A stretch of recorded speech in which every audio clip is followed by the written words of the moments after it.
James Rowe, 76, a Vietnam War veteran, lived alone in a modest apartment at the end of Pine Street.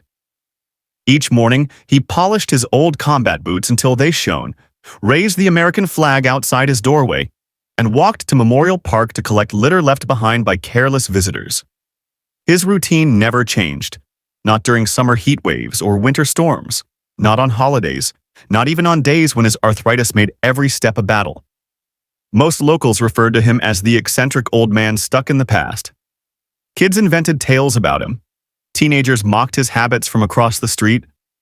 "Fighting ghosts again, sir?" they'd laugh. "The war ended 50 years ago." Some even made explosion sounds as he passed. Neighbors avoided eye contact, not out of hatred, but because his quiet discipline reminded them of truths they preferred to ignore. The only person who consistently acknowledged him was Mrs. Hernandez, owner of the corner store, who had lost her grandson in Afghanistan. James never reacted to the mockery. He simply continued doing what he believed was right.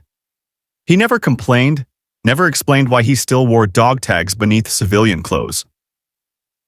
One Tuesday morning, he received a court summons to testify in a criminal case involving a young black man named Malik Jefferson, accused of assaulting a police officer during what the prosecution called a routine encounter.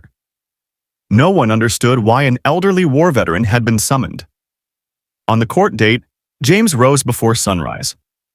He carefully removed his military dress uniform from its protective plastic covering, the jacket he'd worn through combat, marked by memories and the blood of comrades. The uniform fit more loosely now, but James stood tall as he dressed.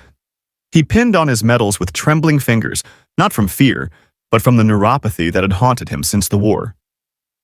Lastly came the faded beret, positioned at the regulation-perfect angle. As he stepped into the courthouse lobby, a group of young attorneys smirked. A security guard whispered, "This guy must be lost, thinks it's a Veterans Day parade." One passing lawyer muttered, "Halloween showed up early this year." James heard it all. His worn hands shook slightly, but his gaze remained steady. Dignity wasn't just a word to him. It was the final thing some of his brothers had clung to when they died. He adjusted his beret, straightened his back despite the stabbing pain, and headed toward courtroom 3. As he moved through the halls, people stared. Some snapped photos. One woman pulled her child closer as if his service might be contagious. James entered the courtroom in silence, making eye contact with no one. In his pocket, a promise made decades earlier, a promise only he had kept. Have you ever seen someone judged unfairly based on appearance? Suspend judgment. Some of the most misunderstood people are those most deserving of our applause. If you believe these stories should be told, stay with us. In the courtroom, murmurs continued. What's his connection to this case? James sat in the last row alone. His posture was perfectly upright, military straight, despite the hard bench beneath him. The defendant, Malik Jefferson, 24, with cropped hair and weary eyes, sat at the defense table. He avoided looking at James, though his shoulders visibly stiffened when the old man walked in. The prosecutor, a sharply dressed woman with rehearsed movements, declared confidently that the defendant had assaulted Officer Richard Brennan and caused a public disturbance during a lawful stop. The evidence, she insisted, was clear. She clicked through slides showing Malik's prior speeding citation and a school suspension from 9th grade, details designed to paint him as a habitual troublemaker.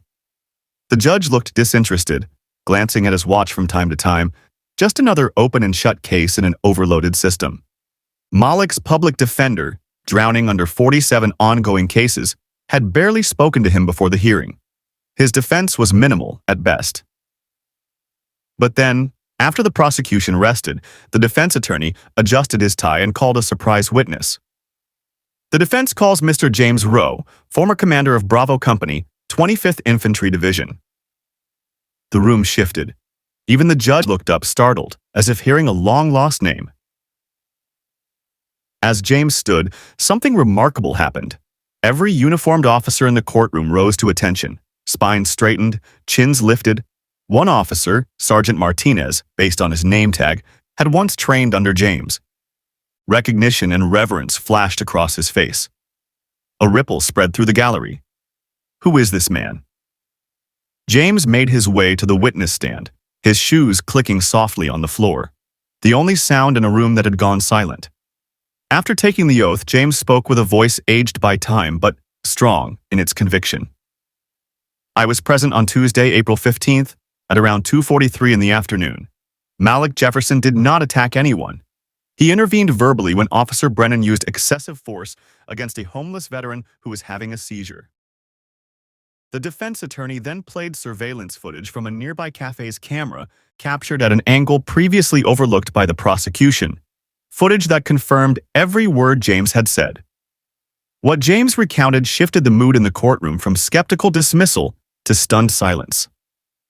The prosecutor scrambled. Your Honor, this witness was added to the list just yesterday.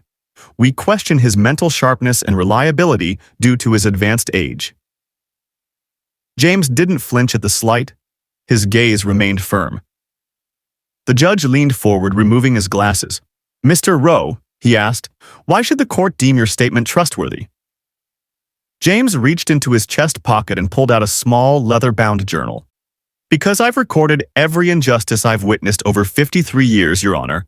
Dates, times, locations. I was present when Officer Brennan struck a homeless man whose medical alert bracelet was clearly visible. I saw Malik step between them, raising not a fist, but only his voice. The courtroom fell into total silence. Even the rustle of paperwork stopped. And why? The judge continued, now fully engaged. Would you testify for this young man you seemingly don't know? James looked directly at Malik for the first time. Their eyes locked across the room in a glance filled with silent history that spanned decades. I know him better than most, James replied with quiet authority. I once led 134 men in Bravo Company. More than half never made it back. When you've led men in combat, you learn to recognize the difference between someone defending others and someone doing harm. The room remained still. Even those who'd chuckled at his old uniform earlier now sat riveted. The defense lawyer asked, Commander Rowe, what made you come forward to speak today? James slowly reached into another pocket of his uniform and carefully pulled out a photo, protected by a plastic sleeve. Young Malik at 9 years old, wearing an oversized suit, holding a crisply folded American flag at his father's funeral. Because Michael Jefferson was the final man from my unit to fall in Vietnam. A collective gasp swept across the room. The prosecutor's pen dropped loudly to the floor. Staff Sergeant Michael Jefferson, April 30th, 1975. The final day of the war, James continued, his voice steady though his jaw tightened. We were evacuating civilians in Saigon. Michael shoved me into a drainage trench seconds before a grenade landed exactly where I'd been standing. For the first time, Malik's neutral face cracked. His eyes widened, lips parted in disbelief. James pressed on. As Michael lay dying, helicopters overhead, the city falling around us, he asked one thing of me, to look after the son he'd never met, born 3 months earlier, a son whose photos he'd carried through the jungle for 2 years.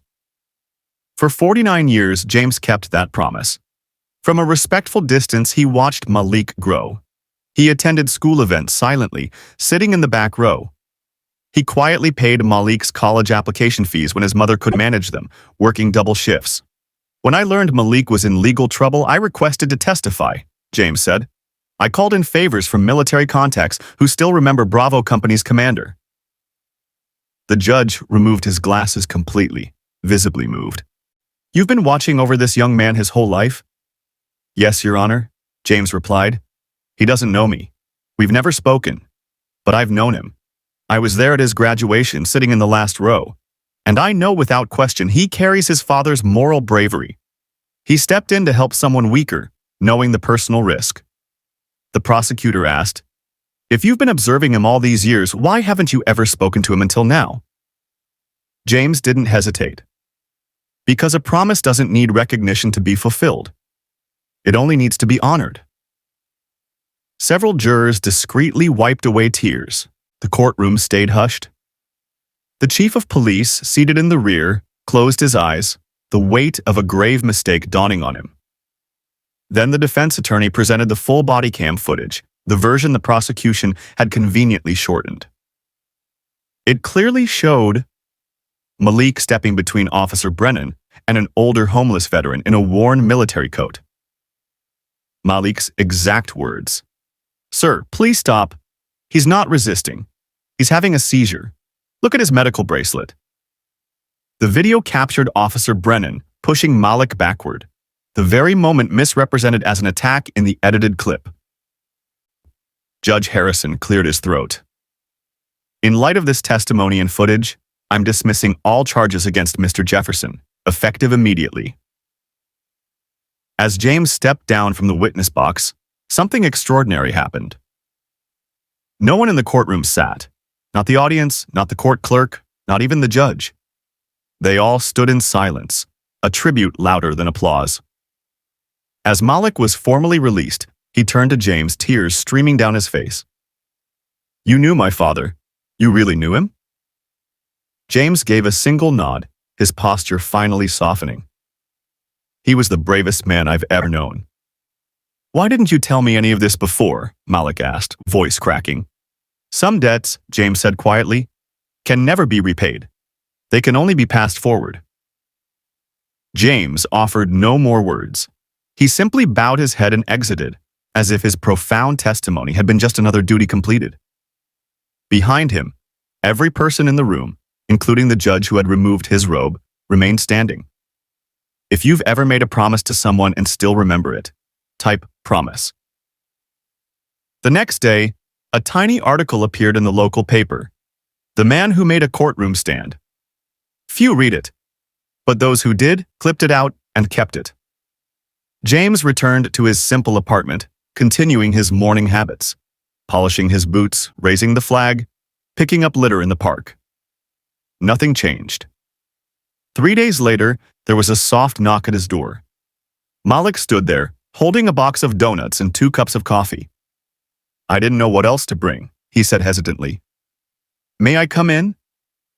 They sat together in James's modest living room, surrounded by photographs of young men in uniform, frozen in time, forever youthful. On the center shelf stood a picture of Michael Jefferson, Malik's father, grinning broadly beside James in jungle fatigues. "He looks just like me," Malik whispered, gently touching the glass. "He saved my life," James replied quietly. "Now I've returned the favor." Malik started visiting every Sunday afternoon. He began calling James Father James, a title that made the aging soldier's eyes shimmer with rare emotion. The local teenagers who once taunted the old veteran fell silent when they saw Malik, now a law student, walking beside James, hanging on to every word. The town's police chief issued a personal apology to both men. Officer Brennan was suspended, then reassigned to community work at the Veterans Center. 6 months later, neighbors noticed James was no longer raising his flag at 6 a.m. Concerned, they discovered he had passed peacefully in his sleep, a photo of his old unit held tightly in his hand. At his apartment door, they found a small wooden box with a note. "I never needed recognition. I only wish that others would live in a way that they'd never feel shame when standing before a silent man." Inside the box was his Purple Heart and a handwritten will. "To Malik Jefferson, who stood tall just like your father once did." Malik wore the medal at James's funeral, attended by hundreds of veterans who stood at attention for a full hour beside his flag-draped casket. Today, at the courthouse where justice was delivered, a humble bronze plaque reads, "Judge not by appearance, but by the depth of honor within." And every Veterans Day, people see a successful civil rights lawyer sitting beside a well-kept grave, polishing a Purple Heart medal, telling his children about 2 men, a father he never met, and the silent protector who united them through time. Don't judge people by what they wear, but by how a room responds when they enter. James Rowe didn't chase recognition. He simply kept an old promise, and that single act of loyalty saved a young man from being buried by bias. In a world filled with noise, some individuals move quietly, yet compel society to rise in respect. True honor isn't in medals or uniforms. It lies in the promises we uphold when no one's watching. The strongest witnesses in life's courtroom are often the ones who speak the least, but see the most. If you've ever met someone like James, don't let their memory fade. Because sometimes just one witness can change a life. And the deepest kind of bravery doesn't roar. It shows up day after day, keeping faith for those who can no longer speak. In the end, we're measured not by our claims, but by promises we keep, even when they're inconvenient or long forgotten. Is he really wearing that to court? Someone chuckled from the benches. The old uniform with worn-out shoulders, the faded beret. The veteran walked quietly past the scornful looks. But when he opened the courtroom doors, everyone stood, not out of obligation but because of a truth about to shake them to their core.